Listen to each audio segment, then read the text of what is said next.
The history of mankind has seen a number of brutalities and mass killings by the people having power.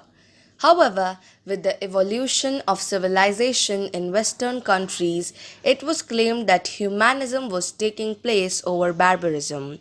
But the incident of Jallianwala Bagh revealed that the face of Western civilization was just a mask of humanism hiding the brutality behind.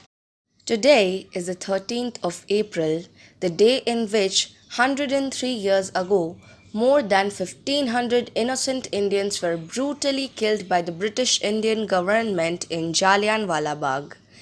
The incident not only left a permanent scar on the mind of Indian peace loving people, but also raised a question about the so called British civilization and, most importantly, their claim to practicing humanism.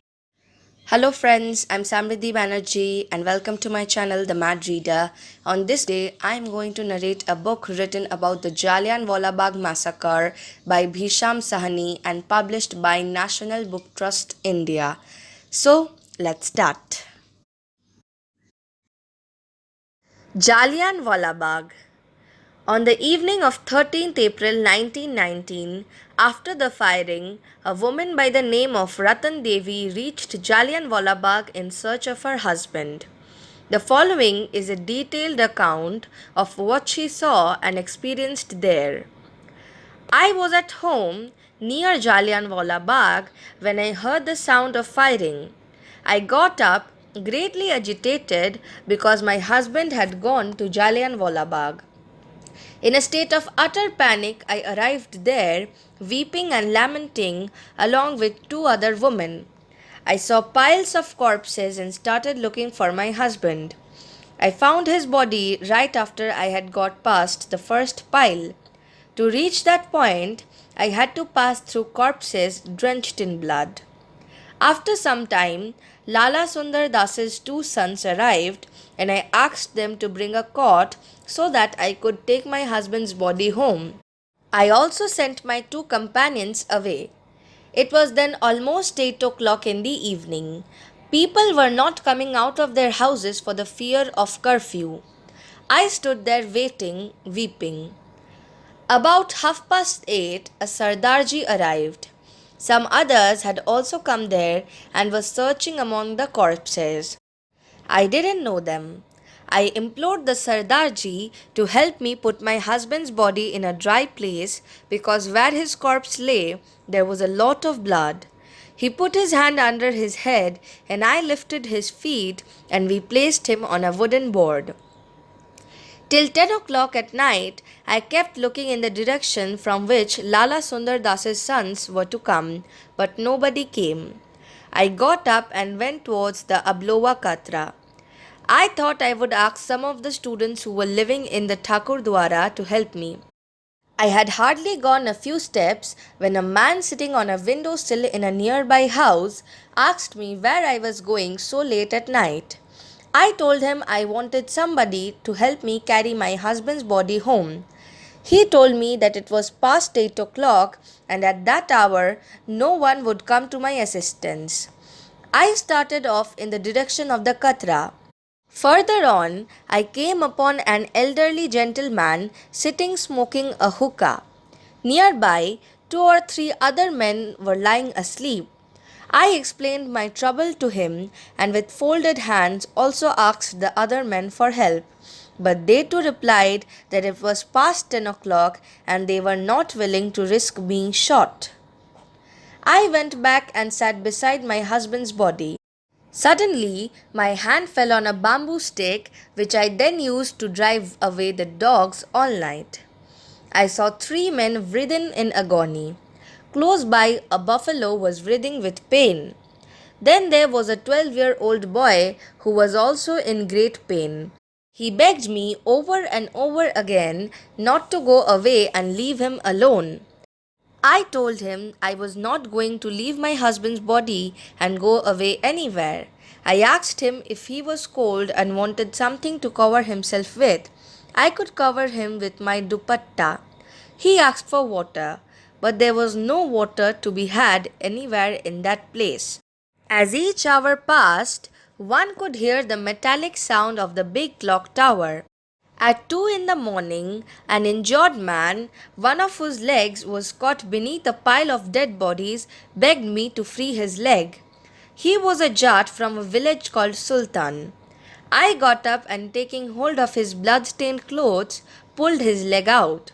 After that, right up till 5:30 in the morning, nobody came there.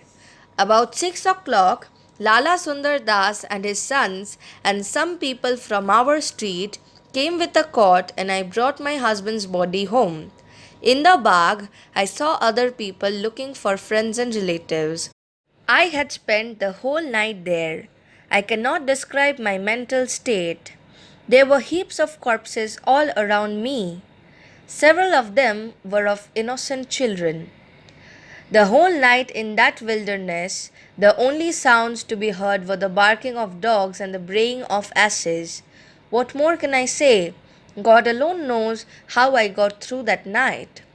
Jallianwala Bagh, the very name that haunts the mind of any Indian, but very few people nowadays know the whole story of this incident.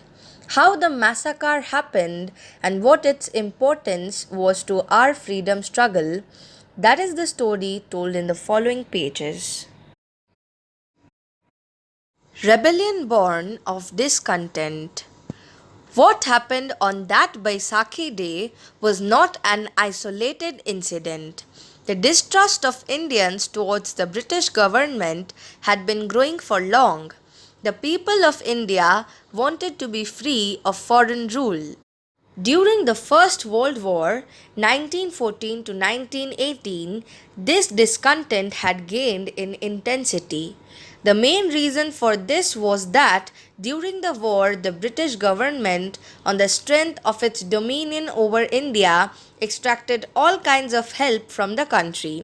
Government officials, accompanied by policemen, went round the villages and forcibly recruited young men into the British Army. Not only were soldiers recruited, but 10 crore pounds were also raised from India as a war fund. Further, the effect of the war on exports and imports caused a sharp rise in prices. But that wasn't all. Right through the war, which lasted 4 years, several epidemics broke out in India: cholera, malaria, plague, influenza, etc. The influenza epidemic was so severe that within 2 years it claimed about 1.5 crore lives.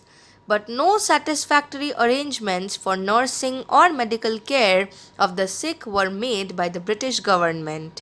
Unfortunately, in 1918, the rains too failed. As a result, there were famines in several places. On one hand, lesser food grains were being sold, and on the other, the prices were rising. In such a situation, there was bound to be growing unrest in the country. Throughout the land, there were demonstrations, and people began demanding their rights.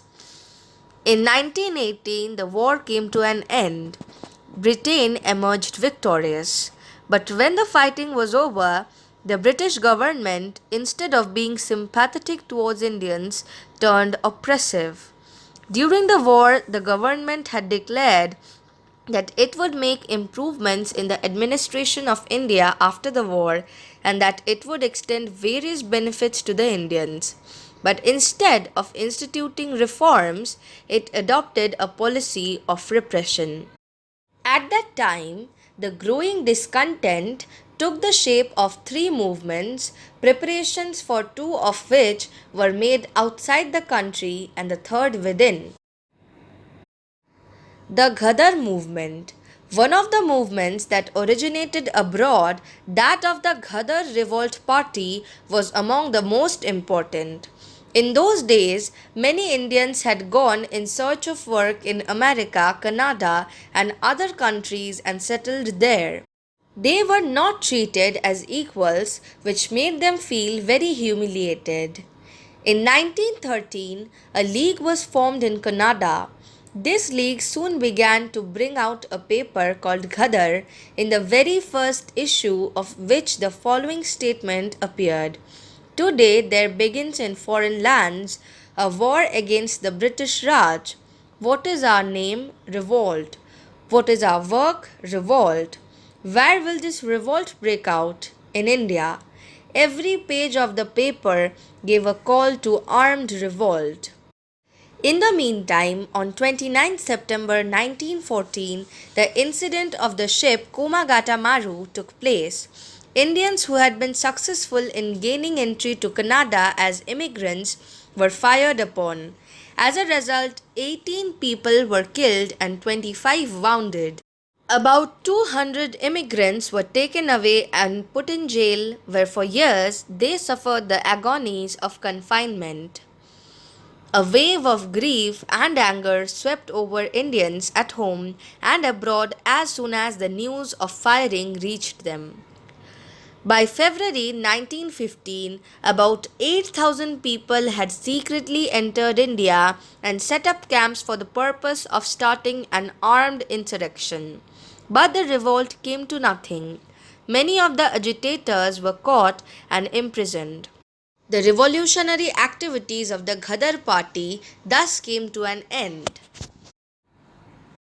The Khilafat movement. One of the other movements against the British outside India was the Khilafat movement, which began in Turkey. This movement attracted Indian Muslims, and since it was an anti British movement, in a way it became associated with the struggle for independence within India. It was during the First World War that Turkey announced a jihad, a holy war against Britain. In those days, the Sultan of Turkey was considered the leader, the Caliph of all Muslims. Since he also headed a large empire, the Caliphate movement rapidly spread worldwide. In India, a large number of Muslim leaders threw themselves into this anti British movement with great fervor. Gandhiji too welcomed this movement. Plans began to be made to gain freedom with the help of Germany and Turkey. An army of God was organized, but this plan too was unsuccessful. Some secret documents fell into the hands of the Punjab government in August 1916. The government became cautious and the movement could make no further headway. The situation within India. What was happening at that time within India? The Home Rule movement was gaining in strength. It was led by two remarkable people, Bal Gangadhar Tilak and Mrs. Annie Besant, an Irish woman. The course adopted by these leaders was more in keeping with the temperament of the Indian people and the situation in India at that time. For one, the leadership spoke out frankly, they did nothing in secret. For another, their movement, being unarmed, was of a non-violent nature. The Home Rule movement spread rapidly and the British government began making plans to suppress it. Lokmanya Tilak, who had already spent a long time in jail, launched his Home Rule movement in April 1916. During the summer of 1917, while the war was still in progress, Mrs. Annie Besant was arrested and in Madras, the Home Rule League's printing press was confiscated. A wave of anger swept across the entire country over Mrs. Annie Besant's arrest. Around that time, America had entered the war on Britain's side. President Wilson of America advised the British government that in order to deal with the growing unrest in India, it ought to carry out reforms in its policy. Following this suggestion, the British government announced on 20th August 1917 that reforms would be made in the administration of India. This announcement slowed down the Home Rule movement. Indians began to feel more hopeful that after the war their situation would improve, but the British had other intentions. In December 1917, the British government set up a body, the Rowlatt Committee, to deal with sedition. In July 1918, the report of this committee was published. In it, India's freedom movement was referred to as an agitation of hooligans involved in looting and killing. It tried to show that Indian patriots were insurgents who believed in looting, arson, and violence, that they were a great menace to the society, and that it was fear that they would create disturbances in the country. It was stated in this report that since difficulties were being encountered in suppressing such miscreants, it would be necessary to make new laws. Under these laws, the wartime restrictions on the rights of the citizens were to continue. Based on the recommendations of the report, two laws were proposed. Under the first, strict control over the press could be exercised. Under the second, Indians could be kept in jail for up to 2 years without being produced in court. There was condemnation of this proposal throughout the country. There were comments in the newspapers and protest meetings everywhere, but the British government was unmoved. Gandhiji comes on the scene. At this point, Gandhiji entered the arena of Indian politics. If Gandhiji had not joined the country's struggle for freedom then and taken over its reins, the form and direction taken by our struggle would have been different. The Home Rule movement had been joined mainly by intellectuals and the educated middle class, but it was yet to become a movement of the masses. Sporadic action was also being taken by the young armed revolutionaries. Gandhiji wanted everything to be done in an open manner. There should be nothing hidden or underhand.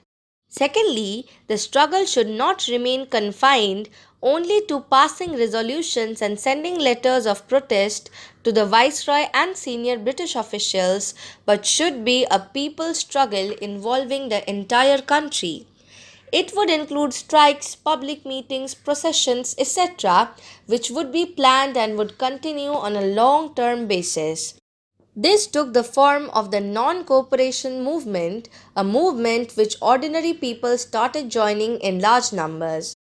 Gandhiji was convinced that the movement would not be successful until the Indian masses joined it willingly.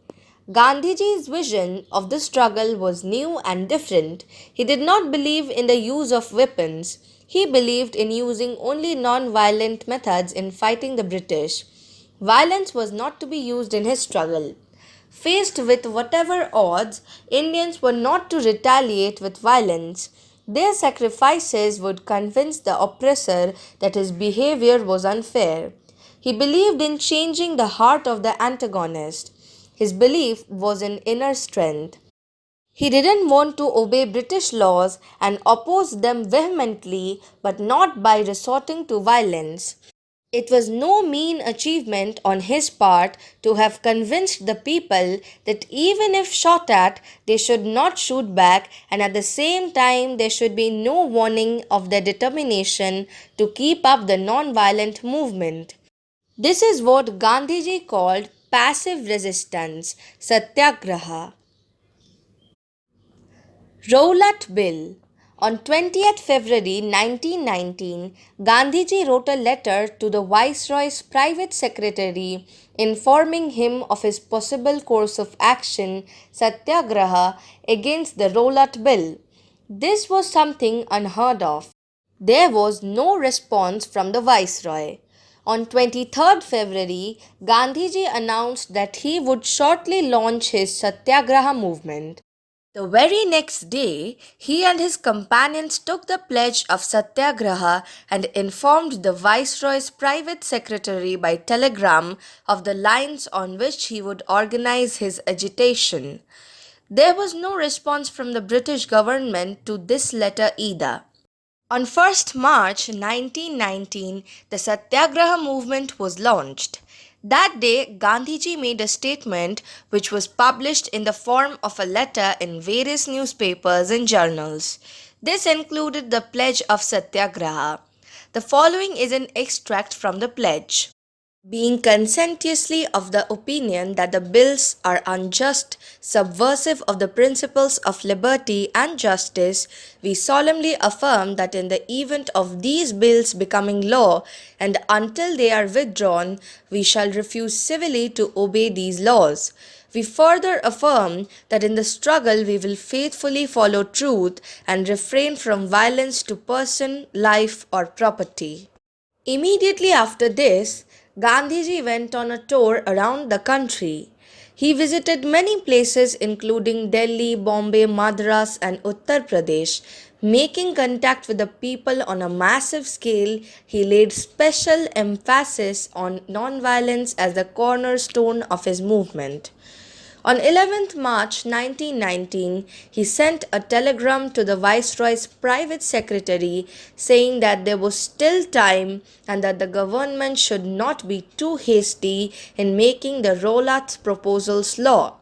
That if it respected the people's views and bowed to them, the people's esteem for the government would increase rather than decrease.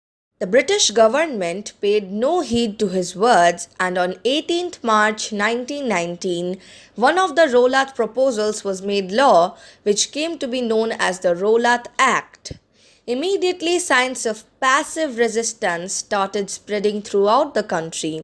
On 24th March 1919, Gandhiji made a declaration that whenever the people of a country began to feel that any particular law was a tantamount to a slur against the country, it became their bounden duty to oppose it. The people of India abhorred violence. In the present circumstances, without harboring any ill feeling or enmity in their hearts, they would demonstrate their opposition to it. Gandhiji inaugurated the movement with a 1 day hunger strike. For a political struggle, this was something unique and it made a profound impact on the people of the country. The British administrators said that the Satyagraha movement posed a great threat to the British Empire. They said that the empire was also under threat from Afghanistan, Soviet Russia, Turkey, and other countries, while within India there was danger from armed insurgents. For these reasons, it had become necessary for the British government to adopt policies to contain rebellion. That was the official view, but actually, these arguments were utterly false. The British had been victorious in the war. What danger could threaten them now? Still, the British called the Satyagraha movement a criminal conspiracy and said that its basic aim was to subvert the law of the land and that even peaceful strikes were against the law because they inflamed the feelings of the people. But that was not the end of the matter. They also started trying to defame Gandhiji. They said that Gandhi was getting help from abroad, that the Afghans, the Russians, the Turks, and the Germans were helping him, and that what remained of the Ghadar party was also behind him. They went to the extent of suggesting that the Japanese and Russian revolutionaries had made Amritsar the center of their activities and the Germans were masterminding the Satyagraha. These stories were being concocted so that when the British attacked a movement which was peaceful, it would appear as though the use of oppressive measures had been unavoidable. The situation in Punjab. Against the backdrop of this nationwide satyagraha, what was the situation in Punjab? The movement was spreading throughout the country, but Punjab had become its hub. The people of Punjab were joining the movement with great enthusiasm. That was where the largest number of demonstrations and meetings opposing Rowlatt proposals were taking place. This astonished the British Lieutenant Governor of Punjab, Michael O'Dowd. O'Dowd was a severe, hot-tempered man. He had not imagined that the people of Punjab would oppose British rule because during the war, the British government had received the maximum help from Punjab. Now he started feeling that the Punjabis had betrayed him since the stiffest opposition was from Punjab. It had reached the stage where Amritsar was now reputedly a hotbed of rebellion. Amritsar has always been an important city in Punjab. At that time, the population of the city was about 1.5 lakhs and it was the most important religious place of the Sikhs. Moreover, being a large trading center, it was connected to the important towns and cities of the country. The struggle for independence was bringing various new leaders to the fore. In those days, there were two leaders from Amritsar whose names were on every tongue.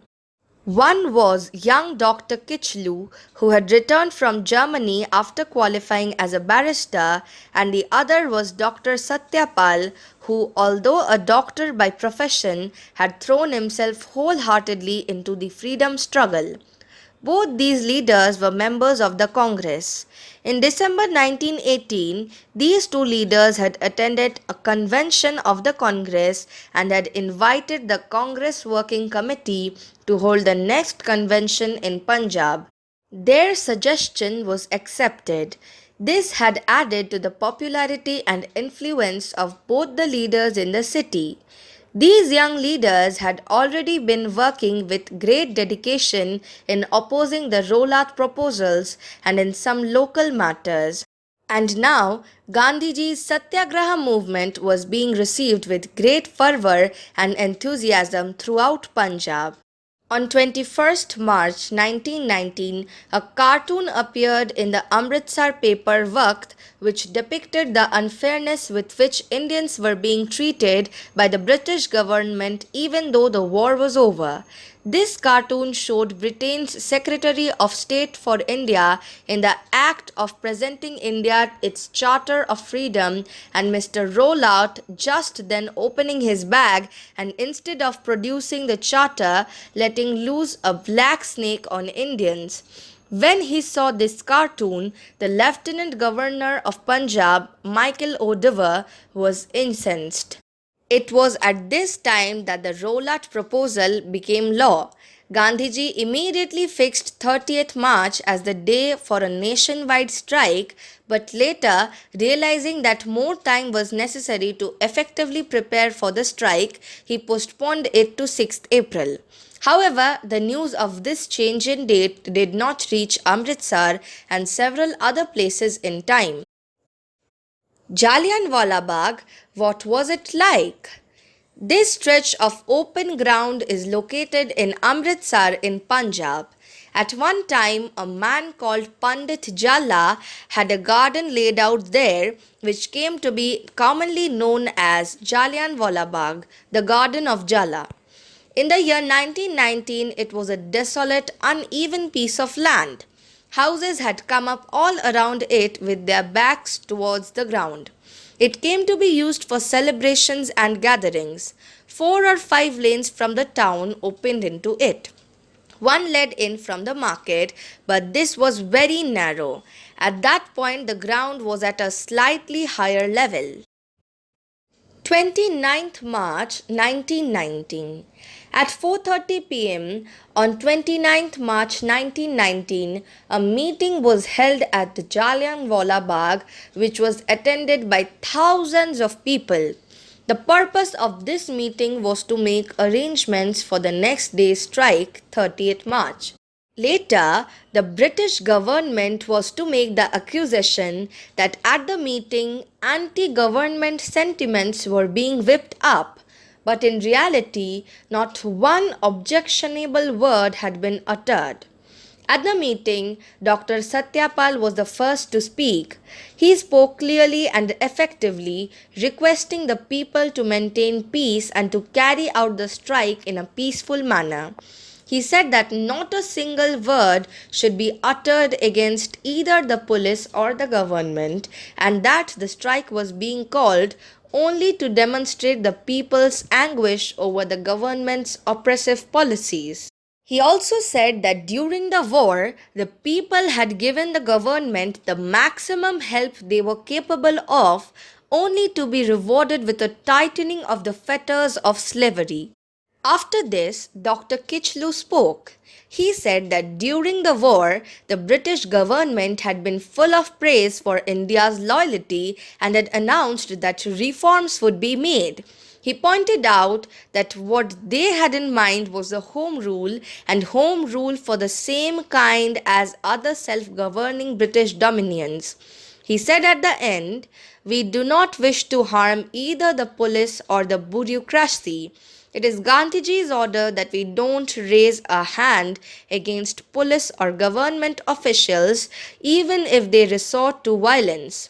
Girdhari Pal, who was presiding over the meeting, said that no one would be forced to take part in the strike on the following day. Those who wished to join the strike could do so, and those who did not could keep away. 30th March 1919. 30th March 1919 arrived. People from different classes and religions came together in the streets. Shopkeepers closed their shops of their own accord. All work came to a standstill. There was not so much as a tonga plying. The strike was total. The next day, the papers carried this news with banner headlines. That day in the evening, a public meeting was held at Jallianwala Bagh. This was presided over by Dr. Kitchlew. The time fixed for the meeting was 4:30, but the meeting started even before 4 o'clock because by then over 40,000 people had already assembled. At this meeting, in addition to the speeches, two resolutions were passed. In one, the Rowlatt Act was condemned and its repeal demanded. In the other, it was decided that prompt notice of the meeting should be sent by wire to Mahatma Gandhi and the press. There was a similar strike in Delhi. There too, news of the change of date for the nationwide strike had not arrived in time. Some violent incidents took place there. On the day of the strike, several volunteers had gone to the railway station where they urged the workers of the railway refreshment stall to go on strike. But they did not agree and this led to a scuffle. After a while, matters escalated and the railway police arrived. They fired at the crowd, killing 8 and wounding double that number. That evening, a public meeting was held in Delhi, presided over by Swami Shraddhanand. The police arrived there too, but on Swamiji's reassurance that there would be no disturbances, they withdrew. However, after Swami Shraddhanand's speech, when the people formed a procession under his leadership, the armed police blocked their path. Swami then bared his chest and challenged the police to shoot him. At that point, a government official arrived on horseback and ordered the police to leave. On the next day, in the evening of 31st March, the corpses of the men who had been the targets of police firing were paraded on biers through the streets of Delhi. Naturally, the incidents which had taken place in Delhi inflamed the feelings of the people in Punjab. Scenes of Hindu-Muslim fraternization.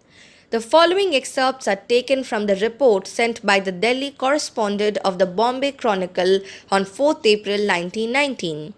Some Musalmans belonging to the commercial class issued a notice over their signatures last night announcing that all should attend the funeral service for the souls of the martyrs of the Delhi tragedy, which would take place in the Jama Masjid after Friday prayers. The news spread that the Hindus also intended to attend the service. The Friday prayer was said at the usual time, attended by more than 50,000 Musalmans, an unusual number on ordinary Fridays. Then followed what must ever remain a most unique incident in the history of Islam and India. Thousands of Hindus went to the mosque to join the funeral service, who were freely and most courteously accommodated inside the mosque by the side of the Musalmans. 2nd April 1919. During those days, a follower of Gandhiji, Swami Satyadev, was traveling through Punjab and he spoke at various places about the importance of having faith in oneself. On 2nd April at Jallianwala Bagh itself, Swami Satyadev addressed an audience of 7,000 people. Over and over again, he stressed that under no circumstances should they take to rioting, nor should offensive language be used against government officials. 5th April 1919. On 6th April, there was to be another strike. Michael O'Dowd, on his part, did his best to avert it. Dr. Kichlu was prohibited from making any speeches at any gathering. Gandhiji was prohibited from entering Punjab. On 5th April, the Deputy Commissioner of Amritsar called a meeting of the citizens which was attended by many Rai Bahadurs and Khan Bahadurs and other supporters of the government. The Deputy Commissioner made an appeal to all those present to prevent the strike from taking place. He even succeeded in getting their concurrence, and the news that there would be no strike on 6th April spread all over Amritsar. When the young Congress workers received this news, they were infuriated. Together, they decided they would go from house to house informing people that the strike had not been cancelled, that it would definitely take place. That day, there was a cricket match in Amritsar at which there were thousands of spectators. Just as it was getting dark, Dr. Kichlu and Dr. Satyapal arrived there and, mingling with the spectators, passed on the news that there would definitely be a strike in the town the following day. 6th April 1919. And that is exactly what happened. The next day, the strike was total. Even the small traders, street vendors, and sellers of milk and curd joined in, and it was entirely peaceful. That evening, a public meeting was held in Jallianwala Bagh, which was attended by 50,000 people. In addition to speeches and the recitation of poetry, three resolutions were passed. Under the first, the British sovereign was requested to repeal the Rowlatt Act. Under the second, the Lieutenant Governor of Punjab was asked to withdraw his prohibition against the making of speeches by Dr. Kichlu and Dr. Satyapal. Under the third, tremendous respect for the Satyagraha movement was expressed, and there was a proposal to set up a Satyagraha committee. Finally, a barrister, Badr-ul-Islam Ali Khan, said in his presidential address, "In accordance with Gandhiji's teaching, we shall endure all pain and sorrow with patience and fortitude. Falsehood will be obliterated and truth will prevail. If you remain calm, patient, and tolerant, it will have a profound effect on everyone. But if there is the slightest trouble anywhere, if even two men clash, it will have bad consequences and the meeting will be ineffective. Those present are therefore requested to leave the meeting place in a peaceful manner and not to take out any kind of procession or to hold a demonstration." Gandhiji had announced that he would launch his movement of passive resistance on 7th April after the nationwide strike on 6th April. The strike on 6th April was successful and peaceful, but within 3 days of the launching of Satyagraha, the situation deteriorated in Amritsar. This was chiefly thanks to the machinations of the British Lieutenant Governor. 7th April 1919. On 7th April, Gandhiji brought out a paper called Satyagrahi. The government had not been asked for permission to publish this paper and it had not been registered. This was a violation of the Indian Press Act. In this paper, Gandhiji recommended 4 books to the Satyagrahis and the general public. This was counted as civil disobedience for the simple reason that these books had been banned by the British government. Their titles were Home Rule for India, Hind Swaraj, Sarvodaya and Universal Awakening, Sarvodaya athwa Vishwavyapi Prabhat, The Story of Satyagraha, Satyagraha ki Kahani, and the Life and Work of Mustafa Kamal Pasha. The first three of these had been written by Gandhiji himself. The objective in selecting these books was to guide the Satyagrahis on how those who desired to serve the people could overcome the difficulties they encountered. This also fulfilled the need to provide the people with reading material in which, in accordance with the principles of Satyagraha, there would be neither acceptance nor encouragement of any kind of violence. That day, the Lieutenant Governor of Punjab participated in the proceedings of the Legislative Council at Lahore.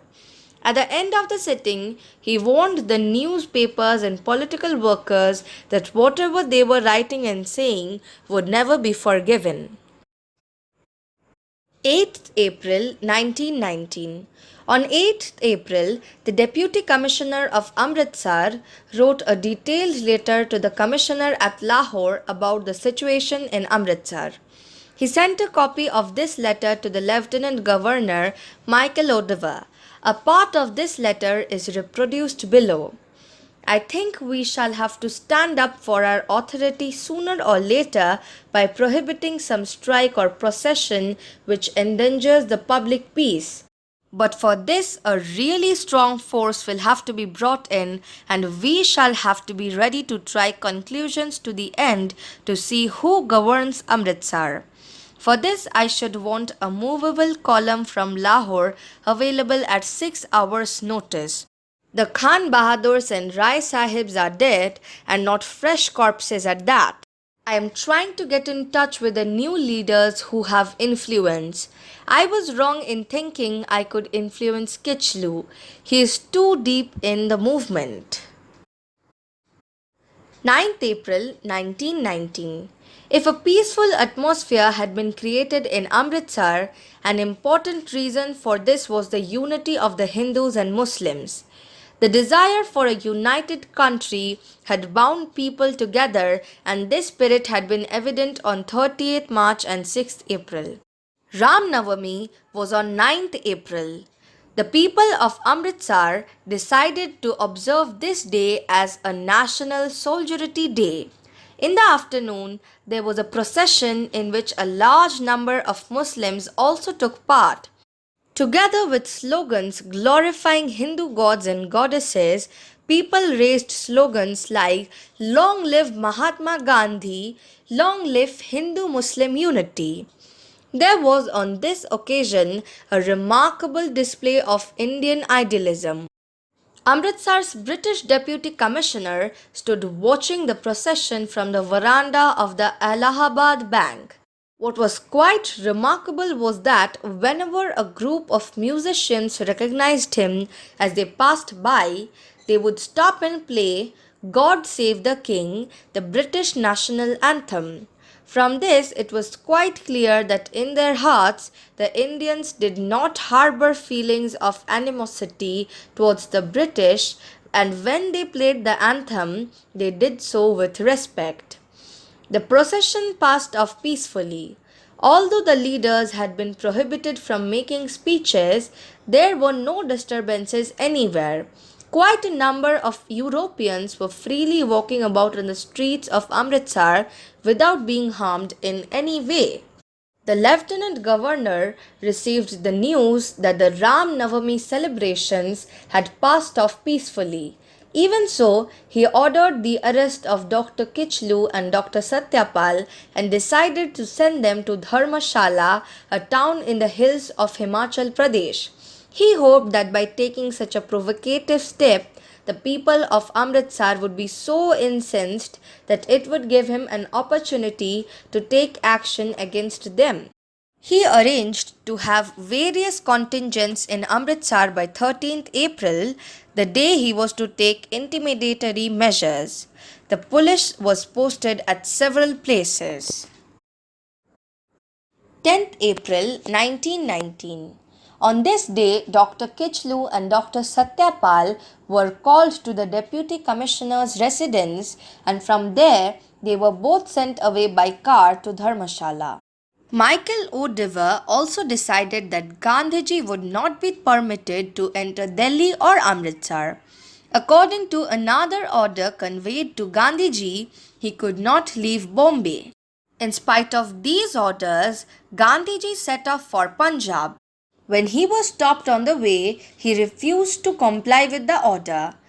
He said, I want to go to Punjab in response to a pressing invitation, not to foment unrest but to allay it. I am therefore sorry that it is not possible for me to comply with this order.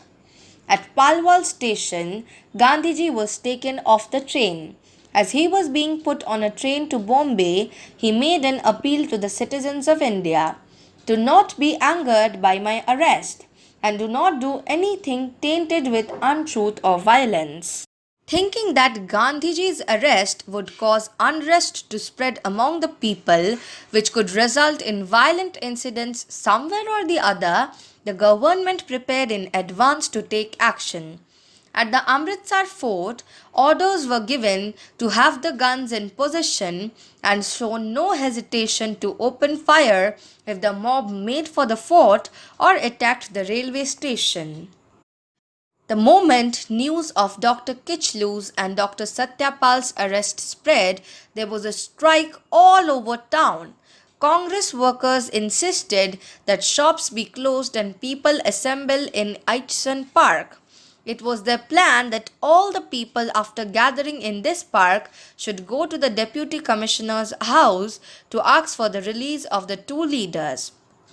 It was around 11:30 when the shops started to close and people started collecting in the hall market. Crowds of people passing through the hall gate soon reached the hall bridge, at the other end of which a contingent of mounted police was already stationed. So far, there had been no trouble anywhere, not even when the crowd passed by the town hall and ran into some Britishers. Nobody said anything to them, but the mounted police at the other end of the hall bridge stopped the crowd and refused to let it go any further. Several people in the crowd tried to move forward. However, others in the crowd tried to stop them. In the meantime, Deputy Commissioner Irving and Captain Massey arrived on the spot. Another contingent also arrived. Then two soldiers dismounted from their horses, took up their positions on one side, and fired on the crowd. Some people collapsed on the spot while others were wounded. The crowd remained where it was. About 1 o'clock, Deputy Superintendent of Police Plomer arrived. With him were 24 constables and 7 mounted policemen. The police moved towards the crowd with fixed bayonets. The crowd began to move back. At that point, a contingent of infantry arrived as well. By this time, the crowd was highly incensed. For one, they had been unsuccessful in getting their leaders released, and for another, a number of their companions had been killed or wounded. The people were seething with anger, but even so, they quietly picked up their dead and wounded and moved off towards the hall market. Then they got word that police posts were being set up at various points in the city. This enraged them even more, and in this mood the crowd turned back towards the carriage bridge. Now people had staffs and sticks in their hands. On one side of the bridge was the infuriated crowd. On the other stood the Deputy Commissioner Irving along with armed soldiers. Sensing how critical the moment was, two lawyers, Salaria and Makbul Mahmud, appealed to both the crowd and the authorities to remain peaceful. But some people in the crowd threw sticks and stones at the soldiers. The soldiers immediately opened fire, killing 20 people and wounding even more. Before the firing, no warning had been given. The two lawyers barely escaped being heard.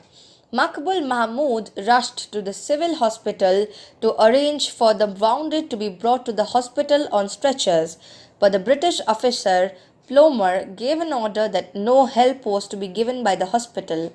The people were going mad with rage. Some of them attacked the telegraph office and went and dragged the telegraph officer out of his house. But an army contingent sent from the railway station to defend the telegraph office managed to save him. At the same time, a group of people attacked the railway goods depot. The station superintendent barely escaped with his life, but a guard died at their hands. Three other Britishers lost their lives at the National Bank. The bank building was set on fire. The bank's godown, which was full of bales of cloth, was looted. The manager of another bank, the Alliance Bank, was killed and the bank looted. The chartered bank was also attacked, but the manager and his assistant were saved by the Indian staff. In the same way, an English woman, Miss Sherwood, was attacked but was rescued by an Indian. Several other buildings were set on fire, there was looting, and some other lives were lost. The question arises as to whether it was proper to fire on the crowd in this way.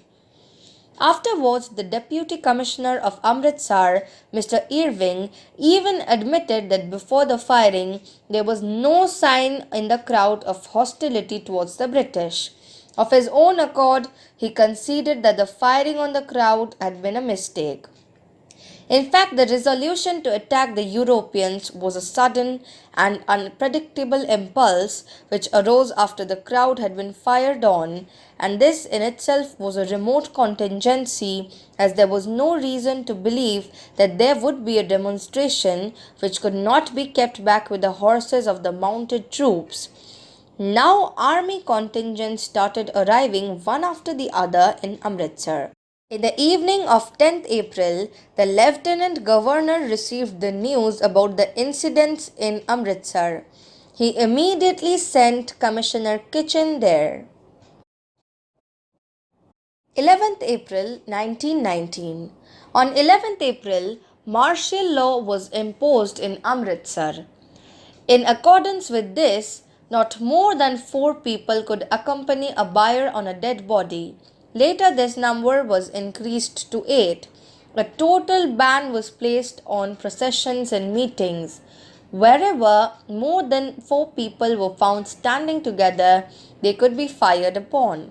At 15-minute intervals, the biers of the dead, carried by not more than 8 people, could be taken for cremation rites. The people were angry. They wanted to take their dead for the funeral rites along with all their kith and kin. But the government had other things in mind. Their approach was that since Britishers had been killed, the lives of Indians would also not be spared.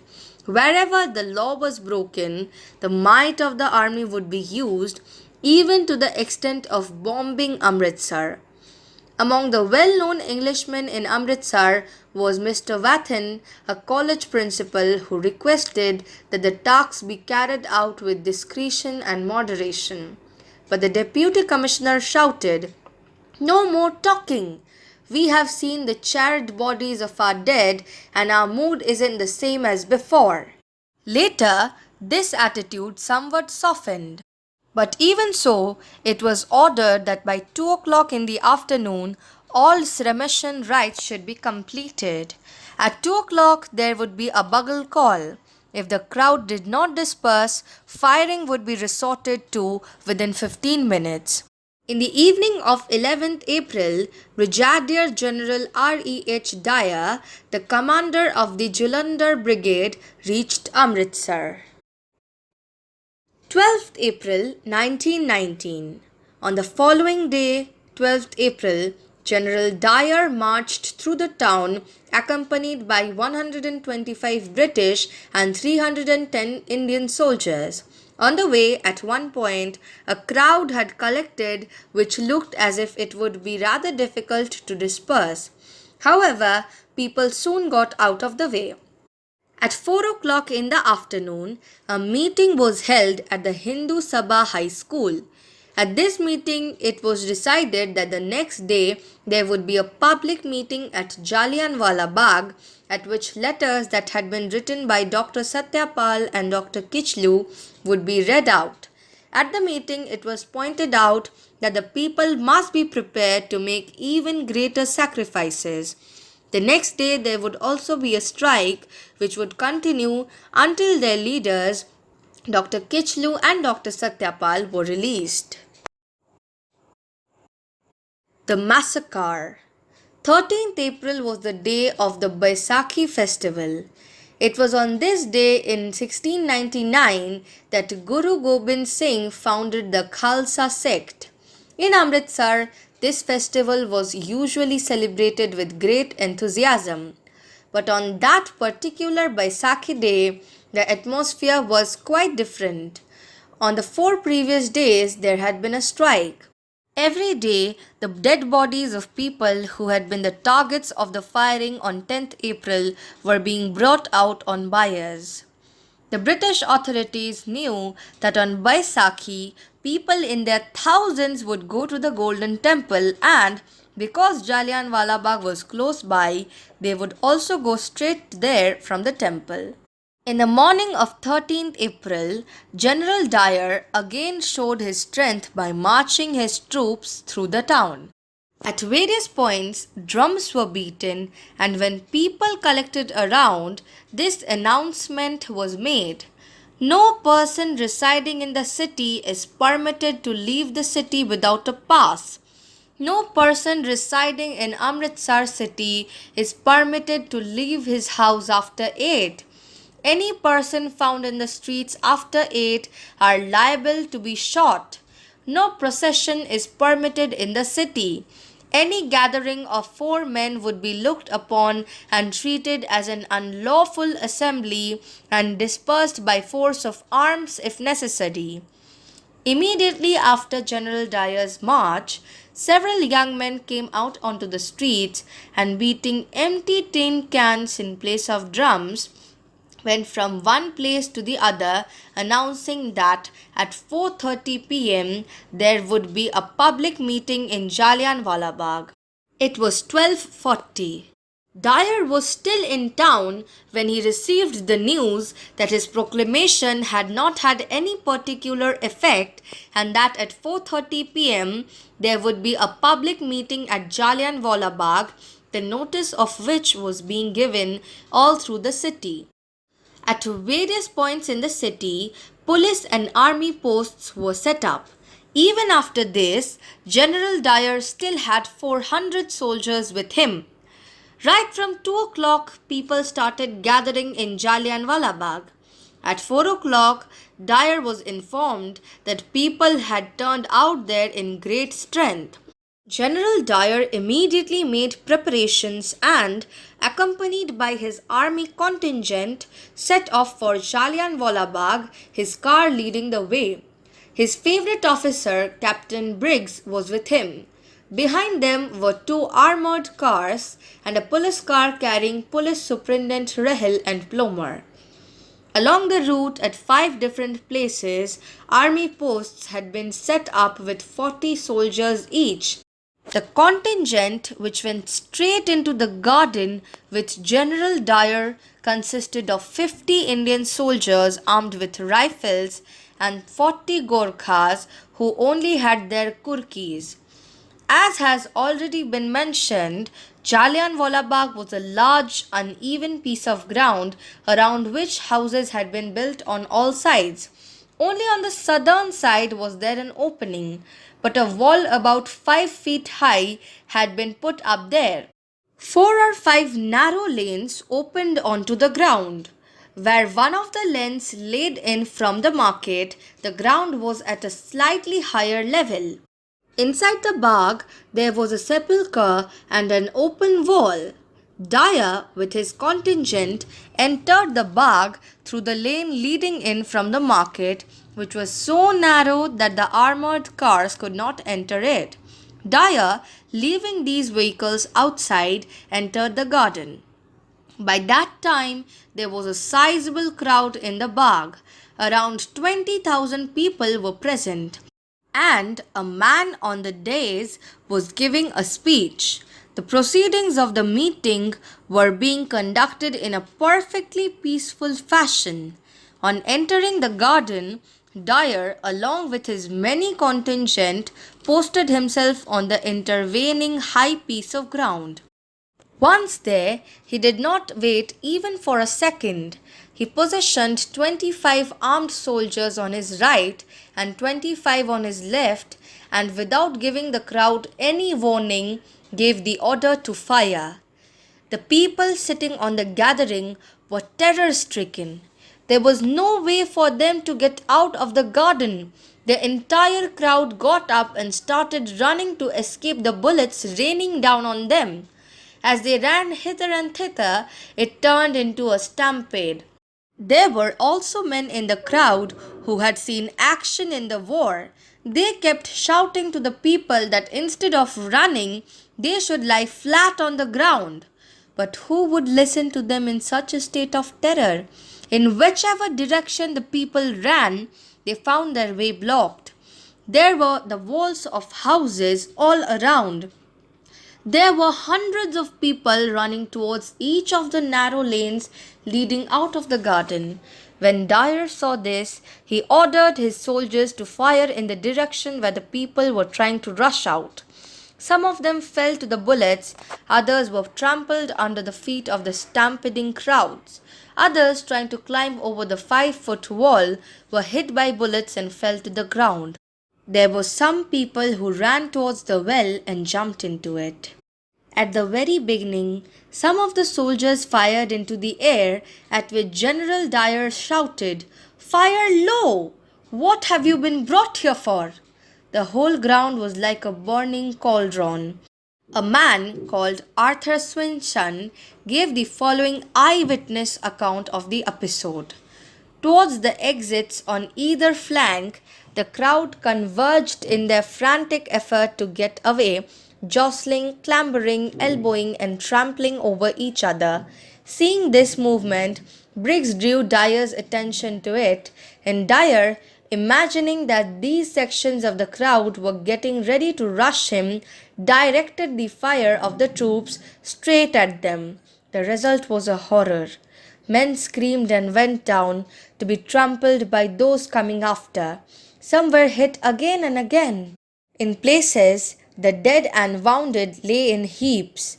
Men would go down wounded to find themselves immediately buried beneath a dozen others. The firing still went on. Hundreds, abandoning all hope of getting away through the exits, tried the walls, which in places were 5 feet high and at others 7 or 10. Fighting for a position, they ran at them, clutching at the smooth surfaces, trying frantically to get a hold. Some people almost reached the top to be pulled down by those behind them. Some, more agile than the rest, succeeded in getting away, but many more were shot as they clambered up, and some as they sat poised on the top before leaving down on the further side. 20,000 people were caught beneath the hail of bullets, all of them frantically trying to escape from the quiet meeting place which had suddenly become a screaming hell. The firing went on for 10 to 15 minutes, that is, till the cartridges ran out. Each man armed with a rifle shot 33 bullets apiece. Dyer later admitted that if more ammunition had been available, he would have used it on the crowd. At 5:30, General Dyer and his army contingent left Jallianwala Bagh, leaving behind them a raging inferno. About 2,000 dead and wounded were lying there. Many were crying out for water. But leave alone water, no assistance of any kind was available. All over the place the wounded were dying out, but the doctors were too terror-stricken to come inside the bagh. People whose friends and relations had come to the meeting were also afraid of coming in. A few of the wounded crawled as far as the lanes, but then could go no further and died there, drenched in their own blood. After some time, the citizens of Amritsar, with fear and trepidation, came in search of their friends and relatives, but soon it became dark.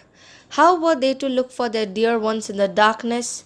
How were they to recognize them when there were piles of corpses everywhere? Besides, no one was allowed to be out after 8 o'clock. There were some people who found their relatives and took them away, but most came out of the garden by 8 o'clock, leaving the wounded lying groaning with pain on the open ground. It is said that about 1,000 wounded people lay all night in Jallianwala Bagh. Some had lost so much blood that they could not survive till the morning. But General Dyer was still not satisfied.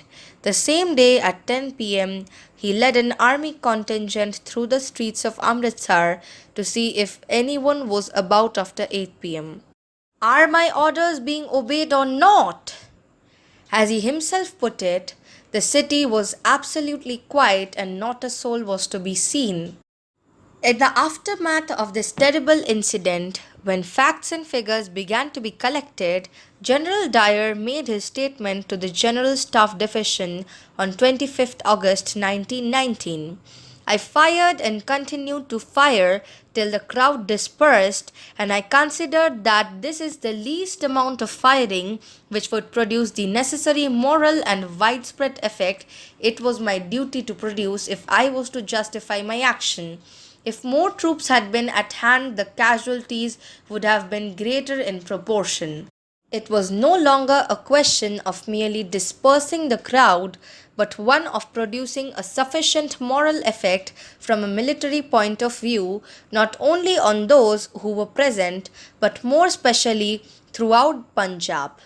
There could be no question of undue severity. There was sharp condemnation in both Britain and India of the incidents in Punjab, and demands for an investigation resulted in the Hunter Commission being set up in October 1919. Before it, General Dyer answered several questions as follows. Question. When you got into the Bagh, what do you do? Answer. I opened fire. Question. At once. Answer. Immediately, I had thought about the matter, and I don't imagine it took me more than 30 seconds to make up my mind as to what my duty was. Question. Did the crowd start to disperse as soon as you fired? Answer. Immediately. Question. Did you continue firing? Answer. Yes. Question. The crowd was making an effort to go away by some of the entrances at the further end of the Bagh? Answer. Yes. Question. I take it that towards these exits the crowd was rather more thick than at other places? Answer. Yes. Question. From time to time you changed your firing and directed it to places where the crowds were the thickest? Answer. That is so. Question. Is that so? Answer. Yes. Question. And for the reasons you have explained to us, you had made up your mind to open fire at the crowd? Answer. Quite right. Question. When you heard of the contemplated meeting at 12:40, you made up your mind that if the meeting was going to be held, you would go and fire? Answer. I had made up my mind that I would fire immediately in order to save the military situation. The time had come now when we should delay no longer. If I had delayed any longer, I was liable for court martial. Question. Supposing the passage was sufficient to allow the armored cars to go in, would you have opened fire with machine guns? Answer. I think probably yes. Question. In that case, the casualties would have been very much higher? Answer. Yes. Question. And you did not open fire with the machine guns simply by the accident of the armored cars not being able to get in? Answer. I have answered you. I have said that if they had been there, the probability is that I would have opened fire with them. Question. With the machine guns straight? Answer. With the machine guns. Question. I take it that your idea in taking the action, that is shooting in the Bagh, was to strike terror? Answer. Call it what you like. I was going to punish them. My idea from the military point of view was to make a wide impression. Question: to strike terror not only in the city of Amritsar but throughout the Punjab? Answer: yes, throughout the Punjab. I wanted to reduce their morale, the morale of the rebels. British newspaper on Jallianwala Bagh massacre.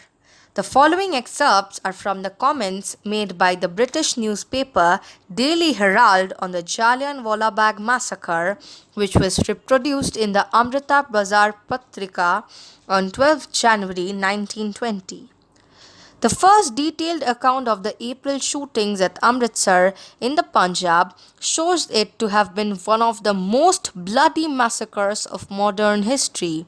Of the various stories of imperial oppression and the revolt against it by the subject races of the British Empire which we print today, the most amazing and stupefying in its naked horror is that of the massacre of Amritsar. According to the report of General Dyer's evidence, over 400 Indians were killed and 1,500 wounded by the deliberate firing on a crowd of 5,000 who were listening to a speech. No blacker or fouler story has ever been told. General Dyer is reported as admitting that the crowd might have gone away peacefully and without bloodshed, and that his motive for the slaughter was merely that the crowd would in that case have come back again and laughed, and he would have made a fool of himself. According to his reported evidence, he admits that with incredible indifference to human suffering, the British authorities left the wounded unattended in the streets. This, we presume, was done in order to teach men and women of a different civilization and a different religion what a beautiful and merciful thing Christianity is, and how sacred we British hold the law of Him who said that we were to love our enemies. Udham Singh's statement. On 13th March 1940, Udham Singh, known to his friends as Ram Muhammad Singh Azad, shot Michael O'Divere, the Lieutenant Governor of Punjab at the time of the Jallianwalla Bagh massacre, dead at Castang Hall in London. Udham Singh was sentenced to death and executed on 12th June 1940. The following extract is from his statement. He deserved it. He was the real culprit. He wanted to crush the spirit of my people. What greater honor could be bestowed on me than death for the sake of my motherland? Martial law. The sufferings of the people of Amritsar continued even after the massacre. Full revenge had not yet been taken for the deaths of the 4 Europeans and for the attack on an English woman. The next day, on 14th April, martial law was imposed. Life became difficult for the townspeople. No Indian could go along the street where Miss Sherwood had been attacked unless he crawled along on his stomach. Orders were given to punish any infringement of this rule with rifle butts. Indians were to salute any Britishers who came on their way. Not doing so could mean that they would be in danger of being arrested. Even otherwise, all kinds of arrests had started in the city. Even the innocent were arrested and under duress were forced to make confessions. The right of those under arrest to make an appeal was taken from them. There were public floggings even for very small misdemeanors. The massacre at Jallianwala Bagh was, of course, callous and criminal, but even more shameful was the British government's inhuman treatment of the people of Amritsar. Gandhiji wrote in his autobiography, "Before this outrage, the Jallianwala Bagh tragedy paled into insignificance in my eyes, though it was this massacre principally that attracted the attention of the people of India and of the world." The massacre at Jallianwala Bagh gave our freedom struggle a new direction. For one, the true mentality of the British rulers, despite their claims to a high sense of duty, was now exposed. For another, people coming together in this way and sacrificing their lives in order to demonstrate their desire for freedom, despite the curfews and other restrictions in the city, became a source of inspiration for the future struggle. Almost 3 decades later, when India gained its freedom, one of the greatest contributing factors was the lives sacrificed on that evening of 13th April 1919 at Jallianwala Bagh. Congress Subcommittee's report on martial law tortures. The Punjab Subcommittee of the Indian National Congress had appointed a commission to go into the Punjab disturbances. The commission comprised Madan Mohan Malaviya, Motilal Nehru, Gandhiji, C.R. Das, Abhyas S. Tayabji, M.R. Jayakar, and K. Santanam. The following excerpts on the crawling order, flogging, and salaming are taken from a section of the report submitted by the Commission in March 1920. Mr. Lab Chand, Ishwar Das, Panna Lal, Mela Ram, and I wanted to go home but were refused permission by the police. We asked permission again, but it was given on condition that we would pass the street by crawling. So all of us had to pass the street by crawling on our bellies. We could not go to our houses by any other road. Lala Megha Mal. That day I came home at 9 p.m. and found my wife laid up with fever. There was no water in the house to be given to her, and no doctor and no medicine. I had to fetch water myself late in the night. For the 7 days following, my wife had to be without any treatment, as no doctor would like to creep on his belly. A blind made to crawl and kicked. Kahar Chand has been blind for the last 20 years. He was made to crawl and was kicked. It is difficult to know why flogging was administered at all. 6 boys were flogged. Each of them were fastened to the tick-ticky triangle and given 30 stripes. One of them, Sundar Singh, became senseless after the 4th stripe, but after some water was poured into his mouth by a soldier, he regained consciousness. Flogging was then resumed. The other boys were similarly treated and the majority of them became unconscious. They were dragged by the police and then taken to the fort. Well friends, that's the end of this video. Thank you.